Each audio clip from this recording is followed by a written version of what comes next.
19 ਸਾਲ ਦਾ ਸੀ, ਚੰਗਾ ਖਿਡਾਰੀ ਸੀ, ਪਰ ਨਸ਼ਾ ਜਿੱਤ ਗਿਆ। ਤਰਸੇਮ ਸਿਆਂ ਇਸ ਅੱਗ ਦਾ ਸੇਕ ਤਾਂ ਘਰ ਘਰ ਪਹੁੰਚਿਆ, ਪਰ ਬਸ ਹੁਣ ਹੋਰ ਨਹੀਂ। ਪੰਜਾਬ ਸਰਕਾਰ ਨੇ ਨਸ਼ਿਆਂ ਦੇ ਵਿਰੁੱਧ ਇੱਕ ਸਖਤ ਮੁਹਿੰਮ ਚਲਾਈ ਹੈ ਤੇ ਅਸੀਂ ਸਾਰਿਆਂ ਨੇ ਇਹਨਾਂ ਦਾ ਸਾਥ ਦੇਣਾ ਕਿ ਅੱਜ ਤੋਂ ਬਾਅਦ ਨਾ ਇਸ ਪਿੰਡ ਵਿੱਚ ਨਸ਼ਾ ਵਿਕੂਗਾ ਤੇ ਨਾ ਹੀ ਕਿਸੇ ਨਸ਼ਾ ਵੇਚਣ ਵਾਲੇ ਨੂੰ ਇੱਥੇ ਵੜਨ ਦਿੱਤਾ ਜਾਊ। ਜਿਹੜੇ ਨਸ਼ੇ ਵਿੱਚ ਫਸੇ ਹੋਏ ਨੇ ਉਹਨਾਂ ਨੂੰ ਨਸ਼ਾ ਮੁਕਤੀ ਕੇਂਦਰ ਵਿੱਚ ਭਰਤੀ ਕਰਾਵਾਂਗੇ। ਕੋਈ ਵੀ ਨਸ਼ਾ ਤਸਕਰ ਦੀ ਜ਼ਮਾਨਤ ਨਹੀਂ ਕਰਾਏਗਾ। ਵਾਅਦਾ ਕਰੋ, ਅਸੀਂ ਆਪਣੇ ਪਿੰਡ ਨੂੰ, ਆਪਣੇ ਪੰਜਾਬ ਨੂੰ ਨਸ਼ਾ ਮੁਕਤ ਕਰਕੇ रहांगे।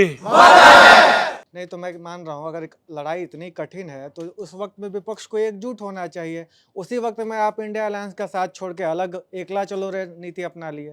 हम इस तरीके के सैद्धांतिक मामलों में विपक्ष के साथ रहे हैं और जब हम इंडिया अलायंस में नहीं थे तब भी सबसे मजबूत आवाज़ों में संजय सिंह की आवाज़ हुआ करती थी और आज भी जब जब आवाज़ उठाने की बात होगी हमारी पार्टी के लोग जो है उसमें रहेंगे।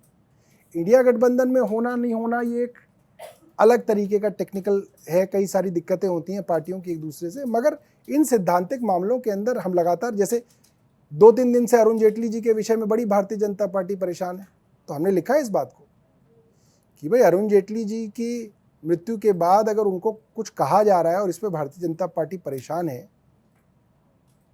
तो ठीक बात है, मगर आपने तो नेहरू को भी नहीं छोड़ा, आप तो रोज कोसते हो नेहरू को।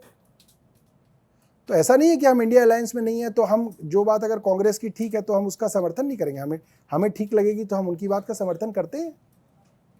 हम उस अलायंस का हिस्सा नहीं है क्योंकि उस अलायंस की कुछ अपनी मजबूरियां हैं, हम उस मजबूरियों में नहीं बंध के रहना चाहते हैं।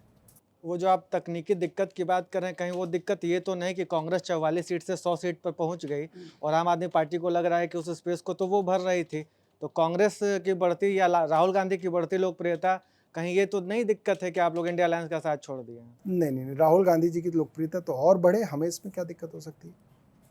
हमें इससे कोई कष्ट नहीं है। राहुल गांधी जी के साथ तो हमने अलायंस किया था, दिल्ली के अंदर 7 सीटों में हमने उनको 3 सीटें दी।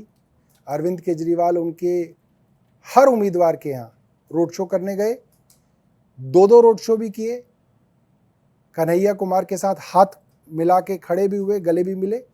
ये बात और है, राहुल गांधी जी ने हमारे किसी उम्मीदवार के लिए रोड शो नहीं किया, ना ही उन्होंने कोई मीटिंग करी, बट हमने उस बात को कभी नहीं उठाया क्योंकि अरविंद केजरीवाल इस बात के लिए कन्विंस्ड थे कि नहीं, अगर हम इस अलायंस का हिस्सा हैं तो इस अलायंस के लिए हमको सब कुछ करना चाहिए। हमने किया और हमें उस चीज़ के अंदर कोई दिक्कत नहीं।